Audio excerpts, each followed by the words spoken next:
Қашан үйленесің деген сұрақтан мазаңыз қашса, енді оның шешімі бар.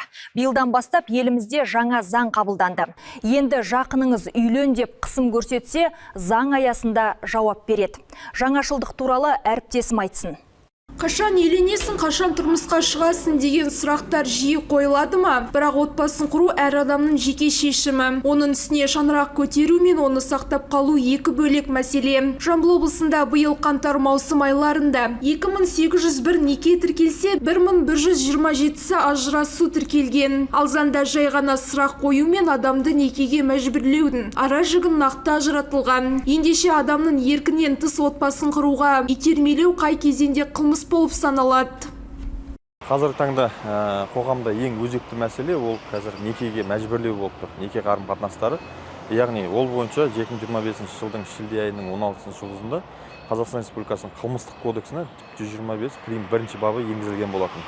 Және ол бап бойынша нақты некеге мәжбүрлеу, яғни күш қолдану арқылы, бопсалау арқылы және де сол сияқты адамның іс-әрекетіне қайшы келтіретін нәрселермен қорқыту арқылы некеге мәжбүрлеу. Қашан үйленесің деген сұрақ сауалдың түп төркіні қазақ қоғамындағы отбасыға деген көзқараспен де байланысты. Бұрын ерте шаңырақ көтеру қалыпты саналса, бүгінде жастардың басым бөлігі алдымен білім алып, мамандық игеріп, тұрақты табысқа қол жеткізуді маңызды көреді. Бұл жоспарларда отбасын құру уақытын кейінге шегеруі мүмкін. Сондықтан жасың келді деген түсінік әр адамға бірдей болып келе бермейді. Ал қайталана берген мұндай сұрақ адамның психологиялық жағдайына қалай әсер етеді?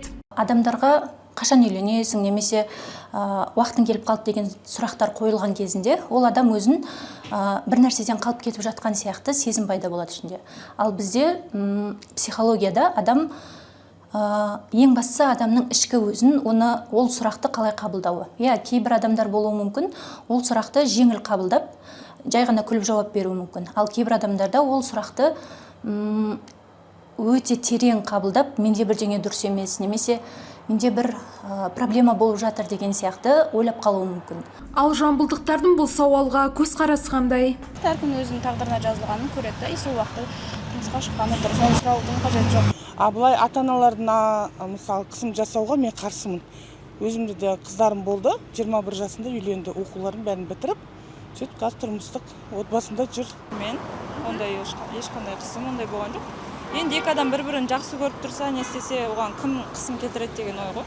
Демек, қашан үйленесің деп сұраудың өзі қылмыс емес, бірақ адамның еркінен тыс некеге тұруына күш қолдану, қорқыту немесе бопсалау арқылы мәжбүрлеу енді қылмыстық жауапкершілікке әкеледі. Мұндай әрекет үшін 2000 айлық есептік көрсеткішке дейін айыппұл басталып, 10 жылға дейін бас бостығынан айыру жазасы қарастырылған.